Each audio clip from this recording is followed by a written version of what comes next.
అపోస్తుల కార్యములు ధ్యానం చేస్తే సంఘ చరిత్ర, ఆదిమ సంఘములో దాగి ఉన్న సత్యాలు, సంఘానికి ఉపయోగపడవలసిన కొన్ని సత్యాలు అపోస్తుల కార్యముల ద్వారా దానిలో నిగూఢమైన సత్యాలు కూడా ధ్యానం చేద్దామని నాకు చెప్పినప్పుడు నేను చాలా ఆనందపడ్డాను. నా జీవితంలో జరిగిన ఒక సన్నివేశానికి ఈ అపోస్తుల కార్యములకు ఒక సంబంధం ఉన్నది. నా జీవితంలో జరిగిన దాన్ని నేను చెప్పి ఈ అపోస్తుల కార్యములు మీకు ఉపోద్ఘాతము, దానిలో దాగి ఉన్న 3 సత్యాలు ఈరోజు మీతో పంచుకుని నేను ముగిస్తాను. 2014-15 సంవత్సరంలో నేను ఆత్మీయంగా ఎదుగుతూ ఉన్నాను. అనేక చోట్ల, ముఖ్యంగా డాక్టర్స్ మధ్య, ఆ తరువాత మిగతా సంఘాల్లో నేను వాక్య పరిచర్యకి నన్ను పిలుస్తూ దేవుని యొక్క మహాకృపను బట్టి నేను వరబడుతూ ఉన్నప్పుడు పరిశుద్ధాత్మ దేవుడు నా యొక్క ప్రార్థనా సమయంలో హెచ్చరించాడు, సున్నితంగా హెచ్చరించాడు. ప్రేమ్, ఇంటిలో 42 అంగుళాల టీవీ ఉన్నది. ఆ టీవీ వల్ల నువ్వు ఎక్కువ సమయం బైబిల్ ధ్యానము చేయలేకపోతూ ఉన్నావు. నువ్వు బైబిల్ ధ్యానము చేస్తే నిన్ను అనేక మందికి ఒక సోర్స్గా, అనేక మందికి బైబిల్ సత్యాలు తెలిపే వ్యక్తిగా నేను మార్చాలనుకుంటున్నాను. కాబట్టి ఆ 42 అంగుళాల టీవీ ఇంట్లోంచి తీసేయి అని చెప్పాడు. 2014-15 2 సంవత్సరాల కాలం పట్టింది నాకు. దేవుడు ఎప్పుడు కూడా గట్టిగా మనుషుల్లాగా వచ్చి ముఖం మీద వేలు పెట్టి గర్జించి సింహంలాగా దేవుడు ఎప్పుడు చెప్పడు. పరిశుద్ధాత్మ దేవుడు నిన్ను సున్నితముగా హెచ్చరిస్తూ ఉంటాడు. సున్నితంగా ఆ విధంగా నన్ను హెచ్చరించాడు. నేను ఎక్కువగా ఈ రియాలిటీ డ్యాన్స్ ప్రోగ్రామ్సు, అప్పుడప్పుడు జబర్దస్త్ ప్రోగ్రామ్సు చూసేవాడిని. నేను రియాలిటీ డ్యాన్స్ ప్రోగ్రామ్స్ కానివ్వండి, ఈ పాడుతా తీయగాలో పాత పాటలు చిన్న పిల్లలు పాడేవాళ్ళు కాంపిటీషన్. ఆ ప్రోగ్రాము నాకు పాత పాటలు అంటే బాగా ఇష్టం. ఎందుకంటే ఆ పాటల్లో మెలడీతో పాటుగా చాలా అర్థం ఉంటుంది ఆ పాటల్లో. ఆ పాటలు ఎప్పుడు కూడా ఆ ప్రోగ్రాం వినేవాడిని. రియాలిటీ డ్యాన్స్ ప్రోగ్రామ్, ఈ చిన్నపిల్లల డ్యాన్సు, యవనస్తుల డ్యాన్సు, ఆ కాంపిటీషన్ చూసేవాడిని. అదేవిధంగా ఈ జబర్దస్త్ కామెడీ ప్రోగ్రామ్స్ కూడా సమయం ఉన్నప్పుడు అప్పుడప్పుడు చూసేవాడిని. ఈ విధముగా కొన్ని సెలెక్టివ్గా నేను టీవీలో చూసేవాడిని. ఎప్పుడు టీవీకి అతుక్కునేవాడిని కాదు, సమయం ఉండేది కాదు. అయితే పరిశుద్ధాత్మ దేవుడు నన్ను సున్నితంగా హెచ్చరించినప్పుడు 2016వ తారీఖు అక్టోబర్ 1వ తేదీన నా ఇంటిలో ఉన్న 42 అంగుళాల టీవీని దాన్ని ప్యాక్ చేసి, ఆ ప్యాక్ నా మంచం కింద ఆ ప్యాక్ని అలా పెట్టాను. మీరు అడగచ్చు, ఎందుకు 2016 అని? 2016 సెప్టెంబర్ 30వ తారీఖున నేను ఈ యొక్క హాస్పిటల్ నుంచి ఇప్పుడు నేను ఉంటున్న హాస్పిటల్కి నేను మారాను. నేను ఈరోడ్ అనే హాస్పిటల్లో, సిఎస్ఐ హాస్పిటల్, మిషన్ హాస్పిటల్లో పనిచేసేవాడిని. అక్కడ నుంచి ఇక్కడ నాకు అవకాశం ఉంది, జాబ్ వేకెన్సీ ఉన్నది అని చెప్పి నేను అప్లై చేశాను. నన్ను ఇంటర్వ్యూ చేశారు. అప్పుడు ఇక్కడ నేను ఈ సిఎస్ఐ మిషన్ హాస్పిటల్ ట్రివాండ్రంలో నేను జాయిన్ అయ్యాను. ఆ జాయిన్ అయినప్పుడు సెప్టెంబర్ 30వ తారీఖున లగేజ్ మొత్తం వేసుకుని నేను ఇక్కడ ట్రివాండ్రం వచ్చాను. వచ్చిన తర్వాత పరిశుద్ధాత్మ దేవుడు 2 సంవత్సరాలు నన్ను సున్నితంగా హెచ్చరిస్తూ ఉన్నాడు. ఆ హెచ్చరికను బట్టి నేను దేవునికి ఇమ్మీడియట్గా విధేయత చూపించలేకపోయాను. ఫస్ట్లో అనుకున్నాను, వద్దులే ఆ ప్రోగ్రామ్ చూడొద్దులే చూడొద్దు అనుకున్నాను. ఇంట్లో పిల్లలు ఉంటారు, భార్య ఉంటుంది, వచ్చే అత్తగారు, మామగారు అందరూ ఉంటారు. అందరూ ఉన్నప్పుడు, ఇంట్లో టీవీ ఉన్నప్పుడు, రిమోట్ ఉన్నప్పుడు మన చేతిలో ఉండదు. కొన్నిసార్లు అక్కడే మనస్పర్ధలు కూడా వస్తాయి. ఇవన్నీ బాగా ఆ 2 సంవత్సరాలు చూశాను. టీవీ ఏదన్నా న్యూస్లో చూద్దాం అనుకున్నా ప్రోగ్రామ్స్ వద్దులే, ఎందుకంటే దేవుడు నన్ను హెచ్చరిస్తున్నాడు కాబట్టి ఈ ప్రోగ్రామ్స్ అన్ని చూడొద్దు అనుకున్నా. కానీ నా వల్ల కాలేదు. ఎందుకంటే అంత పెద్ద టీవీ, ఆ రిమోటు, ఆ గోడ అంటే అట్లా ఆనుకుని ఉంటాం. జనాలకేమో ఇంట్లో వాళ్ళకి ఒక రిక్రియేషన్ కావాలి. ఇవన్నీ కావాలనుకున్నప్పుడు మనం చూడొద్దు అంటే వాళ్ళు ఎట్లా చూడకుండా ఉంటారు? 2 సంవత్సరాలు బాధ అనుభవించిన తర్వాత 2016 అక్టోబర్ 1వ తారీఖున ఇల్లు మారినప్పుడు ఓపెన్ చేయకుండానే ఆ టీవీ మాత్రం లోపల నా బెడ్ కింద పెట్టేశాను. అయితే నాకు టాటా డిష్ ఉండేది. ఆ డిష్ వాళ్ళు ప్రతిరోజు నాకు ఫోన్ చేసేవాళ్ళు, సార్ మీరు సబ్స్క్రిప్షన్ ఇంకా తీసుకోలేదు, అది డేట్ అయిపోయింది, మీరు ఇమ్మీడియట్గా తీసుకోవాలని చెప్పి నాకు లోకల్లో ఉన్న టాటా డిష్ ఉంటుంది కదా, టాటా డిష్ అంటే అన్ని ఛానల్స్ వస్తాయి, దాంట్లో మొత్తం అన్ని ఛానల్స్ వస్తాయి. వాళ్ళకి నేను యేసు ప్రభు అని నేను నమ్ముకున్నాను, దేవుడు వద్దు అని చెప్పాడని వాళ్ళకి సువార్త చెప్పా. ఎవరికి?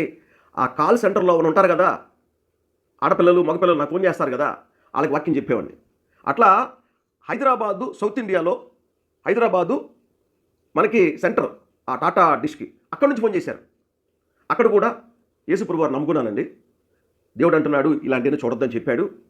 కాబట్టి మరి నేను ఒక హిందువుని ఆరాధన చేసేవాడిని, ఆ దేవుడు నాకు చెప్పలేదు, ఈ దేవుడే నాకు చెప్పాడు, కాబట్టి నేను టీవీని తీసేశానండి అంటే వాళ్ళు నవ్వారు నన్ను. ఇట్లా ఒక 2 నెలల పాటు ఫోన్ కాల్స్, వారానికి ఒకసారి ఫోన్ చేసేవాళ్ళు, ఒకళ్ళు మార్చి ఒకళ్ళు ఫోన్ చేసేవాళ్ళు, అందరికీ శుభవార్త చెప్పా. ఇక వాళ్ళు తట్టుకోలేక, దీని హెడ్ ఆఫీస్ బాంబేలో ఉంది టాటా డిష్ వాడిది, బాంబే నుంచి వాళ్ళు ఇంగ్లీష్లో ఫోన్ చేసేవాళ్ళు. వాళ్ళు కూడా ఒక 4 రోజుల పాటు నన్ను ఇసుకిచ్చారు. ఆ 4 రోజుల పాటు ప్రతి ఒక్కరు ఏ కస్టమర్ కేర్ ఫోన్ చేసినా కూడా విసగక, ఎందుకంటే 1 పేతురు 3:15 ఉంటుందన్నమాట, విసగక సున్నితముగా దేవుడు మనకు తెలియజేసిన ఆ శుభవార్తను 10 మందికి మనం పంచాలంట. ఆ 1 పేతురు 3:15 నన్ను బాగా ఎంతమంది ఫోన్ చేశారంటే ఆ 3 నెలల కాలంలో బాంబేలో ఉన్న వాళ్ళు కూడా, ప్రతి ఒక్కరికి కూడా నేను హిందూనండి, విగ్రహారాధన చేసేవాడిని, విగ్రహారాలకు ముఖ్యవాడినండి, ఆ విగ్రహాలు నాకు చెప్పలేదండి, కానీ ఈ దేవుడు నాకు చెప్పాడండి, ఈ దేవుడు నాతో మాట్లాడుతున్నాడండి, ఈ దేవుడిలో గొప్ప ఉందండి, ఈ దేవుడు నా కోసం చచ్చిపోయాడండి, ఈ దేవుడు నా కోసం రక్తం కాచాడండి అని సువార్తను 3 మాసాల పాటు చెప్పాను వాళ్ళకి. ఆ తర్వాత అందరూ నన్ను పిచ్చోడీడు అంటే ఎడ్యుకేటెడ్ మ్యాడ్ ఫెలో, అంటే చదువుకున్న పిచ్చోడు అని నా మీద వాళ్ళు ఒక లేబుల్ వేసి, ఏంటండి ఇంత చదువుకున్నారు, ఎంఎస్ చదివారు మీరు, ఇంత సైన్స్ మీకు తెలుసు, ఏంటండి మీరు ఎట్లా మాట్లాడతారు అని వాళ్ళను. అయినా సరే నేను నమ్ముకున్న దాన్ని నేను కట్టుపడతానని చెప్పి, ఆ దేవుడు గొప్పవాడని చెప్పి అందరికీ శుభార్త చెప్పాను. అంటే నేను ఎందుకు చెబుతున్నానంటే, ఈ అపోస్తల కార్యములో అక్కడ ఒక మాట ఉంటుంది. ఏముంటుందంటే 1వ అధ్యాయము 1-2 వచనాలు. ఓ తయోఫిలా, యేసు తాను ఏర్పరచుకొనిన అపోస్తులకు పరిశుద్ధాత్మ ద్వారా ఆజ్ఞాపించిన తరువాత ఆయన పరమునకు చేర్చుకొనబడిన దినము వరకు ఆయన చేయుటకును బోధించుటకును ఆరంభించిన వాటన్నిటిని గూర్చి నా మొదటి గ్రంథమును రచించి తిని అంటున్నాడు. ఎవరు? నేను రచించి తిని అంటున్నాడు నా మొదటి గ్రంథం. ఆ మొదటి గ్రంథం ఎవరు రచించారు అంటే, మరి డాక్టర్ గారైన లూకా ఆ మొదటి గ్రంథాన్ని రచించాడు. ఎందుకు లూకా అని చెప్పగలనంటే, చరిత్రలో లూకా సువార్త, అపోస్తల కార్యములు 2 కూడా ఒకే పుస్తకము, అయితే అది 2 వాల్యూమ్స్గా ఉండేది. చరిత్రలో లూకా సువార్త, అపోస్తల కార్యములు 2 కూడా ఒకే పుస్తకము, అయితే 2 వాల్యూమ్స్, పార్ట్ 1 పార్ట్ 2 అలా ఉండేది. అందుకని లూకా అని ఖచ్చితముగా అపోస్తల కార్యములు రాశాడు అని చెప్పగలం. అయితే అక్కడ ఓ తెయోఫిలా అంటున్నాడు. ఓ తెయోఫిలా అంటే ఎవరు? మీరు లూకా సువార్త 1వ అధ్యాయంలో చూస్తే కూడా మహాఘనత వహించిన తెయోఫిలా అంటున్నాడు. లూకా సువార్త 1వ అధ్యాయంలో ఘనత వహించిన తెయోఫిలా అంటున్నాడు. మొట్టమొదటి స్టేట్మెంట్, ఆరంభము నుండి కన్నులారా చూచి వాక్య సేవకులైన వారు మనకు అప్పగించిన ప్రకారము అంటున్నాడు. ఇక్కడ నేను ఏదైతే చూశానో నిశ్చయముగా జరిగినవని నేను తెలుసుకొనుటకు వాటి అన్నిటినీ మొదటి నుండి తరచి పరిష్కారముగా తెలుసుకొన్న తరువాత నేను ఇది రాశాను అంటున్నాడు. లూకా సువార్త, అపోస్తల కార్యములు 2 కూడా ఒకే ఒక పుస్తకము, అయితే పార్ట్ 1 పార్ట్ 2, వాల్యూమ్ 1 వాల్యూమ్ 2 లాగా ఉండేది. ఆ తర్వాత విడగొట్టారు. లూకా అని మనకి దీన్ని బట్టి అర్థమవుతున్నది. అక్కడ ఘనత వహించిన తెయోఫిలా అన్నాడు, ఇక్కడ ఓ తెయోఫిలా అన్నాడు. ఈ తెయోఫిలా ఎవరు? రోమా ప్రభుత్వములో ఆయన ఈ క్రైస్తవ్యం విషయంలో దేవుడిని అంగీకరించిన రోమా ప్రభుత్వపు అధికారి. ఇది క్రైస్తవ్యం అంటే, దేవుడు అంటే ఎక్కడో ఒక చోట లోపల ఈయనే నిజమైన దేవుడు యేసు ప్రభువారని ఒక మనస్సు కలిగిన రోమా ప్రభుత్వపు అధికారి. తెయోఫిలా అంటే గాడ్ లవర్, దేవుడిని ప్రేమించేవాడు. ఈ లూకా, డాక్టర్ గారైన లూకా గారు ఈ క్రైస్తవ అవయాన్ని, మరి క్రైస్తవులను క్రైస్తవుల దేవుడైన యేసు ప్రభువారు నిజమైన దేవుడని ఒక మనస్సు కలిగిన రోమా ప్రభుత్వపు అధికారికి రాస్తున్నాడు. లూకా యూదుడు కాదండి. ఎందుకంటే ఆ లూకా అనే పేరు గ్రీకు దేశానికి సంబంధించినది. లూకా మరి ఈ రెండింటిని కూడా గ్రీకులోనే రాశాడు. ఆ తర్వాత ఇంగ్లీషు మరి లోకల్ భాషల్లోకి తర్జుమా చేయబడినది. లూకా గారు డాక్టర్. అయితే మరి ఈ గ్రంథము ఎప్పుడు రాయబడింది? క్రీస్తు శకము 64వ సంవత్సరములో నీరో చక్రవర్తి క్రైస్తవులందరినీ కూడా ఉప్పు అంటించి కాల్చినట్లుగా చరిత్ర ప్రస్ఫుటముగా మనకు తెలియచేస్తూ ఉన్నది. ఏడి 64 సంవత్సరం. అయితే క్రీస్తు శకము 61, 62 మధ్యలో అపోస్తలుడైన పౌలును తలకాయ నరికేసినట్లుగా చరిత్ర చెబుతూ ఉన్నది. కాబట్టి ఈ 61 నుంచి 64 మధ్యలో ఎప్పుడైనా సరే ఈ అపోస్తలుల కార్యములు రాసి ఉండవచ్చు అని మనకి చరిత్ర చాలా ప్రస్ఫుటముగా చెబుతూ ఉన్నది. అయితే ఈ అపోస్తలుల కార్యములు మనం జ్ఞాపకం చేసుకోవటానికి మనము ముగ్గురు వ్యక్తులను మనము ఖచ్చితంగా జ్ఞాపకం చేసుకోవాలి. అందుట్లో ఒకరెవరయ్యా అంటే పురాతత్వ శాఖ నిపుణుడు. ఆయన చాలా గొప్ప, అంటే ప్రపంచంలోనే పేరు ప్రఖ్యాతిగాంచిన పురాతత్వ శాఖ నిపుణుడు. ఆయన పేరు వచ్చి విలియం రామ్సే. ఈ విలియం రామ్సే అనే ఆయన ఈ అపోస్తలుల కార్యముల గ్రంథము ఈ యెరూషలేము నుంచి మరి రోమా ఆ యొక్క ఇటలీకి వాళ్ళు ప్రయాణించి ఆ జెరూసలేము నుంచి ఇటలీకి సువార్త గాస్పల్ ఏ విధముగా ప్రకటించబడింది, ఇది సత్యమేనా అని చెప్పి విలియం రామ్సే అనే వ్యక్తి, ఆయన పురాతత్వ శాస్త్రము నిపుణుడు. ఆయన తవ్వకాల్లో కొన్ని స్ట్రాంగ్ బలమైన మరి ఆధారాలు దొరికినాయి రీసెర్చ్లో. ఆ తర్వాత 1960s 1960వ సంవత్సరంలో ఏఎన్ షెర్విన్ వైట్, ఈయన చరిత్రకారుడు. విలియం రామ్సే ఏమో పురాతత్వ శాఖ నిపుణుడు. రెండవ వ్యక్తి ఏఎన్ షెర్విన్ వైట్, ఈయన చరిత్రకారుడు. ఈ గ్రీకు రోమా చరిత్రలను ఆయన రాశాడు. ఆయన ఆక్స్ఫర్డ్ మరి ఆ యొక్క యూనివర్సిటీ నుంచి మరి వ్యక్తి, ఆయన ఆ ఆక్స్ఫర్డ్ యూనివర్సిటీ నుంచి చదువుకున్న వ్యక్తి. ఈ గ్రీకు రోమా చరిత్రను ఆయన 1960లో రాస్తూ ఈ అపోస్తలుల కార్యములు చరిత్రలో జరిగింది అని ఈ చరిత్రకారుడు చెప్పాడు. పురాతత్వ నిపుణుడు తవ్వకాల్లో బయటపడిన ఆధారాలను బట్టి అపోస్తలుల కార్యములు ఖచ్చితముగా జరిగింది అని చెప్పాడు విలియం రామ్సే. రెండవ వ్యక్తి ఏఎన్ షెర్విన్ వైట్.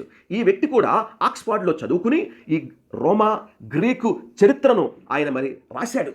ఆ వ్యక్తి కూడా చరిత్రలో ఈ అపోస్తలుల కార్యములు ఖచ్చితంగా జరిగింది అని ఈ చరిత్రకారుడు కూడా రాశాడు. మూడవ వ్యక్తి మరి ఆయన దేవుని సేవకుడు, ప్రపంచంలోనే మరి గొప్ప పేరెన్నుకున్న మరి ఒక సేవకుడు. ఆయన పేరు జాన్ కాల్విన్. ఈ జాన్ కాల్విన్ గారు అంటారు, అపోస్తలుల కార్యములు అనేది ఏ వాస్ట్ ట్రెషర్, అంటే మహాగని. ఆదిమ సంఘము అనేది ఏ విధంగా ఉండాలి అని చెప్పటానికి ఇది పెద్ద గని అంటాడు జాన్ కాల్విన్. సో మరి పురాతత్వ శాఖ ఆధారాలు, చరిత్రలో దాగి ఉన్న ఆధారాలు, మరియు మరి దేవుని యొక్క సేవకుడైన కాల్విన్ గారి యొక్క పరిశుద్ధాత్మ ప్రేరేపణతో చెప్పబడిన మరి మహాగని ఈ అపోస్తలుల కార్యములు. అయితే ఈ అపోస్తలుల కార్యములు 3 సత్యాలు నేను చెప్పి ఈరోజు ముగిస్తాను. మనం చూసాం ఇక్కడ లూకా గారు రాశారు. అయితే ఆ గ్రంథకర్త గురించి ఒక సత్యాన్ని మనం తెలుసుకోబోతూ ఉన్నాం. ఆ గ్రంథకర్త లూకా గారు. అయితే ఈయన డాక్టర్ అని వాక్యము మనకు సెలవిస్తూ ఉన్నది. కొలస్సీ పత్రిక 4వ అధ్యాయము 14వ వచనం, లూకా అను ప్రియుడైన వైద్యుడును అంటున్నాడు ఇక్కడ అపోస్తలుడైన పౌలు కొలస్సీలకు రాస్తూ 4వ అధ్యాయం 14వ వచనములో లూకా మన ప్రియుడైన వైద్యుడు అంటున్నాడు. అదే విధముగా ఫిలెమోనుకు రాసిన పత్రిక 1వ అధ్యాయము 24వ వచనములో నా జత పనివారైన మార్కు, అరిస్తార్కు, దేమా, లూకా వందనములు చెప్పుచున్నారు అంటున్నాడు. ఫిలెమోనుకు రాసిన పత్రిక 1:24. మరి 3వ రెఫరెన్స్ మనం చూస్తే 2వ తిమోతికి పత్రిక 4వ అధ్యాయము 11వ వచనం, లూకా మాత్రమే నా యొద్ద ఉన్నాడు, మార్కుని వెంట పెట్టుకుని రమ్ము, అతడు పరిచారము నిమిత్తము నాకు ప్రయోజనకరమైన వాడు అంటున్నాడు. ఇక్కడ బైబిల్ గ్రంథములో 3 చోట్ల లూకాకి మరి పరిశుద్ధాత్మ దేవుడు ఆయన గురించి మెన్షన్ చేశాడు. ఆయన వైద్యుడు అన్నాడు, ఆయన అపోస్తలుడైన పౌలు యొక్క జత పనివాడు అన్నాడు. మరి అపోస్తలుడైన పౌలు తన చివరి దశలో 2వ తిమోతి రాశాడు. ఆయన రోమాలో ఉండి అద్దె ఇంటిలో ఉన్నాడు. కైసరు ముందు నిలబడాలి, ఇక చచ్చిపోతాడానికి ఇక తెలిసి ఆ సమయంలో ఆయనతో పాటు ఉన్నవాడు లూకా. 3 రిఫరెన్స్ మాత్రమే లూకా గురించి మనకు రాయబడింది. కానీ మరి లూకా సువార్త ఆయన అంటున్నాడు, నేను అన్నిటినీ కూడా చూసి ఆధారాలు తెలుసుకుని నేను సంగ్రహించి లేఖనము ఏంటంటే ప్రతిదీ కూడా చాలా జాగ్రత్తగా నేను రాశాను అని లూకా సువార్త 1వ అధ్యాయము 1 నుంచి 4 వచనాలు మనం చదవగలం. ఇంత జాగ్రత్తగా రాసిన లూకా ఆయన మరి అపోస్తలుడైన పౌలుతో ఆయన ప్రయాణము చేశాడు అని ఈ అపోస్తల కార్యములు మనకి సెలవిస్తూ ఉన్నది. అపోస్తల కార్యములు 21వ అధ్యాయము 7 నుంచి 17 వచనాల వరకు కూడా మనము చూస్తే అక్కడ వీరు యెరూషలేముకు వెళ్ళాలి అని మరి అపోస్తలుడైన పౌలు అనుకుంటున్నాడు. ఆ సమయంలో అక్కడ చదవండి 7వ వచనంలో మేము అంటాడు. 21వ అధ్యాయం 7వ వచనం లూకా, అపోస్తలుడైన పౌలు, అది మేము మరి కొంతమంది వారు యెరూషలేముకు వెళ్ళాలి అంటే అప్పుడు అంటాడు ఆగాబు అనే ప్రవక్త వచ్చి ఆ నడుము కట్టబడిన 21వ అధ్యాయము అపోస్తల కార్యములు 11వ వచనం పౌలు నడికట్టు తీసుకుని తన చేతులను కాళ్ళను కట్టుకుని యెరూషలేములోని యూదులు ఈ నడికట్టు గల మనుష్యుని ఈలాగు బంధించి అన్యజనుల చేతికి అప్పగింతురని పరిశుద్ధాత్మ నాతో చెప్పుచున్నాడు అని ఆగబు ప్రవచించాడు. ఆ సమయంలో వీళ్ళు ఎక్కడున్నారు?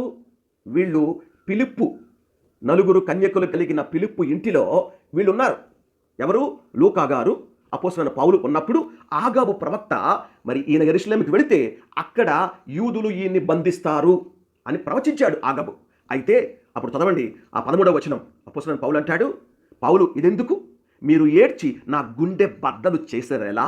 నేనైతే ప్రభువైన యేసు నామము నిమిత్తము యెరూషలేములో బంధించబడుటకు మాత్రమే గాక చనిపోవుటకును సిద్ధముగా ఉన్నాను అని చెప్పాను. అపోస్తలుడైన పౌలు అంటున్నాడు. ఈ మాట అంటున్నప్పుడు ఆ ఆగబు ప్రవక్త ప్రవచిస్తూ ఉన్నప్పుడు లూకా అపోస్తలుడైన పౌలు పక్కనే ఉన్నాడు. వీళ్ళు మరి ఆ 21:17లో మేము చూస్తే లూకా అంటున్నాడు, నేనును అపోస్తలుడైన పౌలు కూడా యెరూషలేములోనికి వెళ్ళాము అంటున్నాడు. 21వ అధ్యాయం మనం చూస్తాం. లూకా గారు అపోస్తలుడైన పౌలుతో మరి ప్రయాణం చేస్తున్నట్లుగా మనం చూస్తాము. యెరూషలేముకు వెళ్ళారు. ఈ యెరూషలేము నుంచి మరలా రోమ్కి, ఇటలీకి వెళ్ళాలి. ఆ ఇటలీకి వెళ్ళే వరకు కూడా ఈ లూకా గారు అపోస్తలుడైన పౌలుతో ఉన్నట్లుగా మనం చూస్తాము. అపోస్తల కార్యములు 27వ అధ్యాయము 1వ వచనం అక్కడ లూకా మరి అపోస్తలుడైన పౌలు గారు కూడా ఇటలీకి బయలుదేరినట్లుగా ఓడ మీద ఆ 27వ అధ్యాయంలో మరి ఆ ఓడ గాలికి కొట్టుకుని మరి ఓడ విరిగిపోతున్నట్లుగా సరుకంతా తీసేసి సముద్రంలో వేస్తున్నట్లుగా ఆ 27వ అధ్యాయంలో మనం చూస్తాం. చివరి రోజుల్లో అక్కడ దేవదూత అపోస్తలుడైన పౌలు కనపడి, పౌలా భయపడకము చూడండి 27వ అధ్యాయం 24వ వచనం నీవు కైసరు ఎదుట నిలువవలసి ఉన్నది, ఇదిగో నీతో కూడా ఓడలో ప్రయాణమై పోచున్న వారందరినీ దేవుడు నీకు అనుగ్రహించి ఉన్నాడని నాతో చెప్పాను. ఈ ప్రయాణంలో ఆ 27వ అధ్యాయం 1వ వచనం చూస్తే మేము అంటాడు. మేము అంటే ఆ లూకా గారు ప్లస్ అపోస్తలుడైన పౌలు కొంచెం ఇంకొంతమంది. ఆ విధముగా ఈ లూకా గురించి బ్యాక్గ్రౌండ్ మనం చూసాం. ఆయన వైద్యుడు, ఆయన జతపరివాడు, అపోస్తలుడైన పౌలు యొక్క తుది దినాల్లో ఆయనతోనే మరి వెన్నంటి ఉన్న వ్యక్తి. యెరూషలేములోనికి ప్రయాణముతో మరి అపోస్తలుడైన పౌలు వెళుతున్నప్పుడు అక్కడ ఉన్నాడు. యెరూషలేము నుంచి 27వ అధ్యాయంలో కైసరు ముందు వెళ్ళటానికి ముందు కూడా ఆ ఓడ ప్రయాణములో అపోస్తలుడైన పౌలుతో లూకా గారు ఉన్నట్లుగా మనం చూస్తూ ఉన్నాం.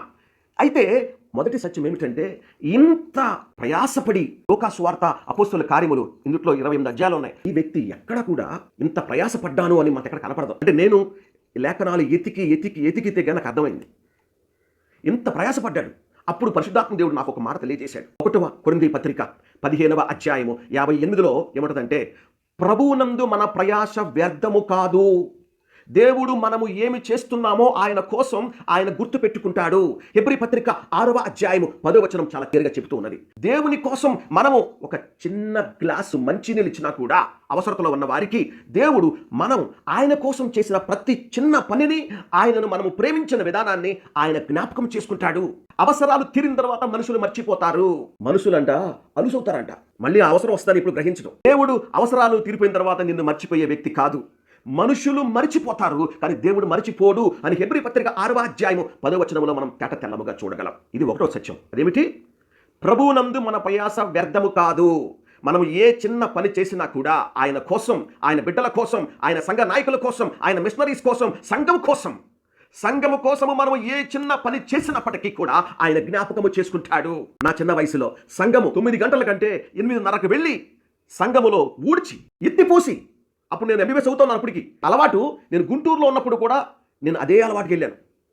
చిన్నప్పుడు నా తల్లిదండ్రులు ముందు పంపించి మొత్తం అంతా ఊడ్చి ఎక్కడెక్కడన్నా దుమ్ము ధూళి ఉంటే మొత్తం అంతా క్లీన్ చేసి చాపలేసి కుర్చీలు పెట్టి మంచినీళ్ళు తెచ్చి అక్కడున్న సంఘ పెద్దగా వెళ్ళి అయ్యా ఏదైనా పనుందా అని అడిగి అమ్మా ప్రేమ పర్లేదమ్మా అని ఆయనతో చెప్పించుకుని ఇంటికి వచ్చేవాళ్ళం. అది చిన్నప్పుడు నా తల్లిదండ్రులు నాకు అలవాటు చేసింది. అది ఈ రోజున మరి తల్లిదండ్రులు సంఘ నాయకులు వాక్య పరిచారం కోసం ప్రయాసపడే మరి అనేక మంది వ్యక్తులకి ఈరోజు అసలు కుటుంబాల్లో తల్లిదండ్రులు గౌరవము, ఒక సంఘ పెద్దగానే ఒక ఎవరైనా ఇంటికి వచ్చినప్పుడు గౌరవించాలి, వారికి మర్యాద ఇవ్వాలి అనేది ఈరోజు తల్లిదండ్రులు పిల్లలకు నేర్పాల్సిన అత్యంత గొప్ప అది అలవాటది. నేను ఆ విధముగా చిన్నప్పటి నుంచి మా చర్చికి పొద్దున పూట మేము ట్రాక్స్ పట్టుకుని రిక్షా లాగేవాడిని. నేను పొద్దున పూట 5:30కి నేను రిక్షా లాక్కుంటా వెళుతూ ఉంటే మా చర్చి పాస్టర్ ఆయన సంఘ పెద్ద మరి వాక్యం చెబుతూ ఉండేవాడు. నేను కొంచెంసేపు లాగేవాడిని, ఇంకొక బ్రదరు ఇంకొంచెం లాగేవాడు. ఇంకా రోడ్లు బాగుండేవి కాదు. రిక్షా లాగేవాడిని నేను చెప్పుకోవడానికి సిగ్గుపడను. రిక్షా నేను లాగేవాడిని, ఇంకొక బ్రదరు ఆ యొక్క కరపత్రాలు పంచేవాడు, మా సంఘ పెద్ద వాక్యం చెప్పేవాడు. ఇది నా చిన్న వయసులో నేను 9వ క్లాసు 10వ క్లాసు అవుతున్న రోజులు చెప్తున్నాను మీకు. నేను అదే అలవాటు సంఘములో ఆ పరిచారము, బాత్రూములు కడిగేవాడండి. సిగ్గుపరను. నేను మీటింగ్లు వచ్చినప్పుడు పళ్ళాలు అది తినేస్తే ఇస్తర్లు ఎత్తి ఆ ఇస్తర్లు తీసుకెళ్లి డస్ట్బిన్లో పడేసేవాడు. నేను సిగ్గుపరను. ఆ రోజున బాత్రూములు కడిగాను, ఆ రోజు తిన్న ఇస్తర్లు ఎత్తాను, ఆ రోజున మరి సంఘము అవసరాన్ని కూడా నీళ్లు తేవటం కానీ, అక్కడున్న ఎవరు వచ్చినప్పుడు మరి ఏదన్నా అవసరం ఉంటే చెప్పులు స్టాండ్ పక్కన పెట్టడం కానీ చిన్న చిన్న విషయాలన్నీ కూడా చేశాను. కాబట్టి ఈ రోజున దేవుడు నన్ను ఆశీర్వదించడానికి కారణం ఏమిటంటే నా తల్లిదండ్రులు నాకు అలవాటు ప్రకారము చిన్న వయసు నుంచి వారు నన్ను ప్రోత్సహించారు. కాబట్టి నేను ఈ రోజున లోకాంత గొప్పవాడిని కాదు, నేను గొప్పవాడిని కాదండి. అయితే నేను కూడా దేవుని కోసం ప్రయాసపడ్డాను నా చిన్న వయసులో అని నేను చెప్పుకోవటానికి గర్వపడతాను. దేవుని కోసం మన ప్రయాస చిన్న ఎంత పడినా కూడా దేవుడు జ్ఞాపకం చేసుకుంటాడు అని జ్ఞాపకం చేసుకోండి. ఇదే మీ బిడ్డల విషయంలో, తల్లిదండ్రులారా బిడ్డల విషయంలో, సంఘం విషయంలో మీరు నేర్పండి. ఆ నేర్పుతున్న దాన్ని బట్టి దేవుడు వారికి జ్ఞానాన్ని ఇస్తాడు. దేవుడు వారికి ఫ్యూచర్లో, భవిష్యత్తులో ఆశీర్వాదాలు ఇస్తాడు. వారి చదువుల్లో దేవుడు మంచి జ్ఞానము ఇచ్చి వారి కోసం ఒక మహిమార్థమై ఈ లోకంలో నిలబెడతాడు మీ పిల్లలని. ఇది 1వ సత్యం. 2వ సత్యం ఇక్కడ చదవండి.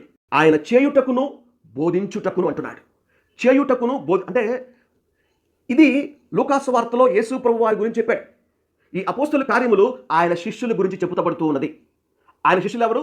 ఆదిమ సంఘంలో ఆయన శిష్యులు ఉన్నారు. ఆ తర్వాత ఎవరు? ఈ 2000 సంవత్సరాల్లో మనమందరము కూడా ఈ అపోస్తలుల కార్యములు శిష్యత్వం గురించి చెప్తూ ఉన్నది. ఏమంటున్నాడు? ఆయన పరమునకు చేర్చుకొనబడిన దినము వరకు ఆయన చేయుటకును బోధించుటకును ఆరంభించిన వాటన్నిటిని అంటున్నాడు. ఆరంభించాడంట. ఎవరు ఆరంభించింది? యేసు ప్రభు వారు ఆరంభించాడు. లూకాసు వార్తలో మనం చూడగలం. అయితే అక్కడ మీరు గమనించాల్సి 2వ సత్యము, బోధించుటకును చేయుటకును అని చెప్పలేదండి. ఈ మాట నేను ఎందుకు చెప్పాను తెలుసా? నేను నా ఇంట్లో వచ్చి టీవీ తీసేశానని. టీవీ ఎందుకు తీశానంటే పరిశుద్ధాత్మ దేవుడు నన్ను 2 సంవత్సరాలు హెచ్చరించాడు కాబట్టి తీసేశాను. విధేయత చూపించాలి. నీ బోధ కన్నా కూడా, నీ మాటలు కన్నా కూడా నీకు విధేయత మొదటి ఉండాలి. యేసు ప్రభువారు 30 సంవత్సరాలు విధేయత చూపించాడండి. పాత నిబంధన గ్రంథంలో ఉన్న మరియా మరి యేసేపు వారిద్దరూ కూడా మరి పవిత్రులు కారు, వారిద్దరూ కూడా సంపూర్ణులు కాదు, వారికి వాక్యం అంతగా తెలియదు, పరిశుద్ధాత్మతో అంత నింపబడిన వారు కాదు. అయినప్పటికీ కూడా అసంపూర్ణులైన తల్లిదండ్రులకి, అపవిత్రముతో ఉన్న తల్లిదండ్రులకి, పాత నిబంధన గ్రంథంలో ఉన్న తల్లిదండ్రులకి ఆయన విధేయత కలిగి జీవించాడు. ఆయన విధేయత గురించి మనం మాట్లాడాలంటే 2 వచనాలు మీకు నేను ఖచ్చితంగా మీ ముందుకు తీసుకురావాలి. అదేమిటంటే ఫిలిప్పీ పత్రిక 2వ అధ్యాయము 8వ వచనం. మరియు ఆయన ఆకారమందు మనుషుడుగా కనపడి మరణము పొందునంతగా, ఆయన శిలువ మరణము పొందునంతగా విధేయత చూపిన వాడే తన్ను తాను తగ్గించుకున్నాడండి ఆయన. అదే లూకాసు వార్తలో యేసు ప్రభువు గురించి లూకా భక్తుడు రాశాడు.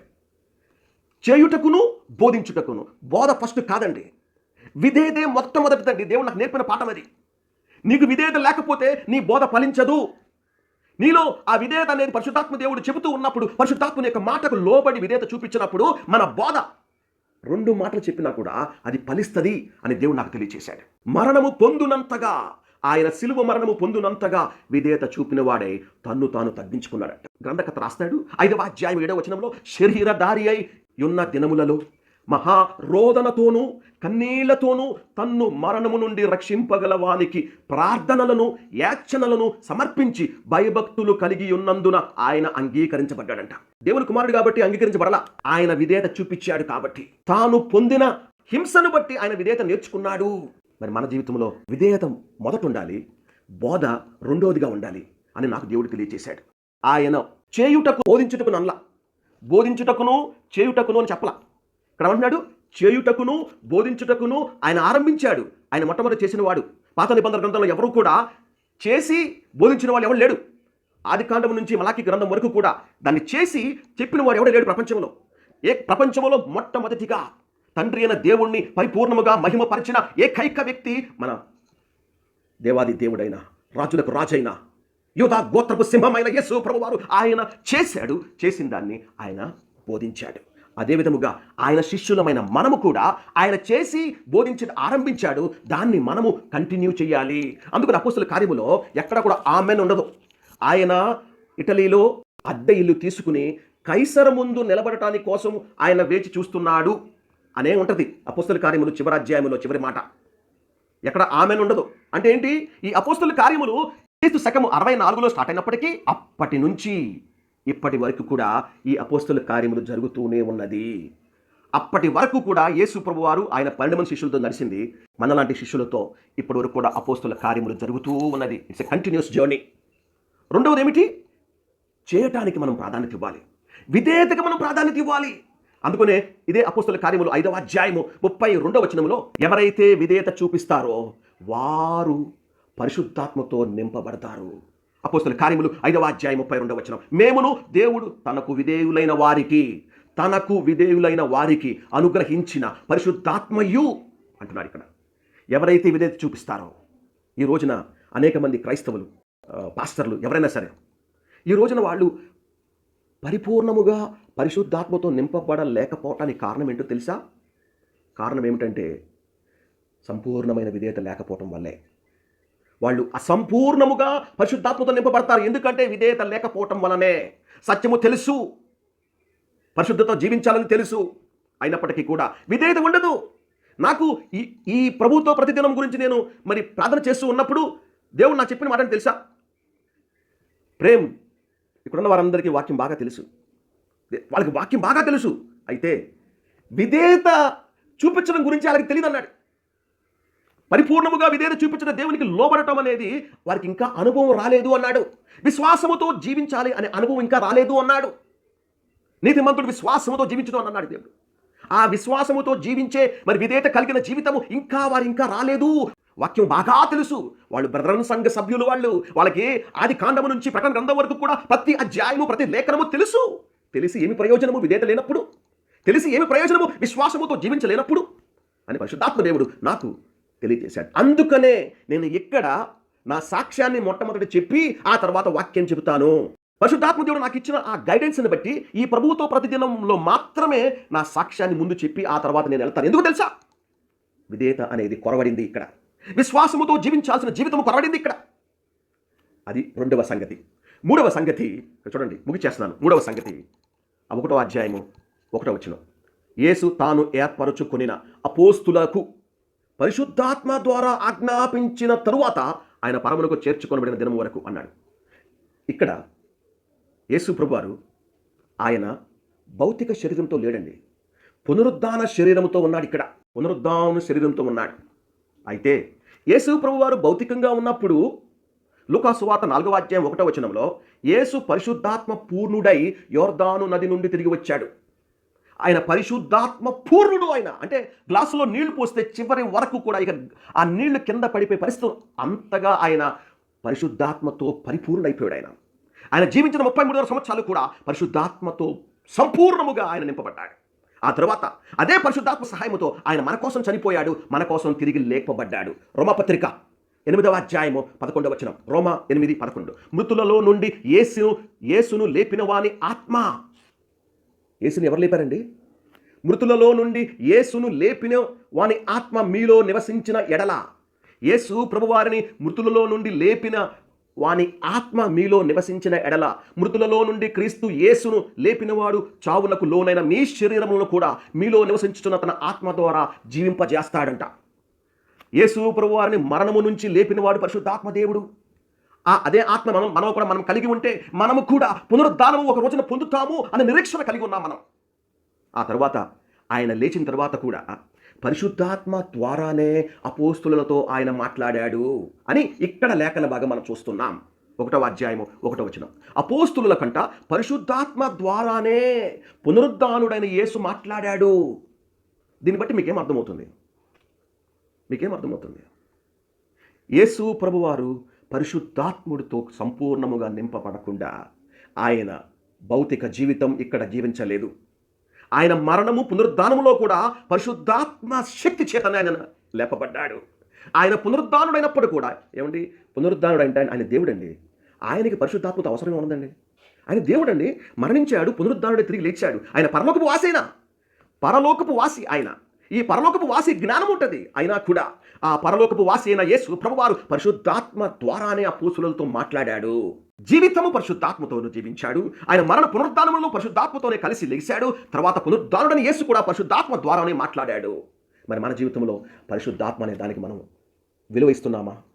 పరిశుద్ధాత్మకు మనం విలువిస్తున్నామా? ఒక్కసారి ఆలోచిద్దాం. పరిశుద్ధాత్మతో మనం నింపబడాలి.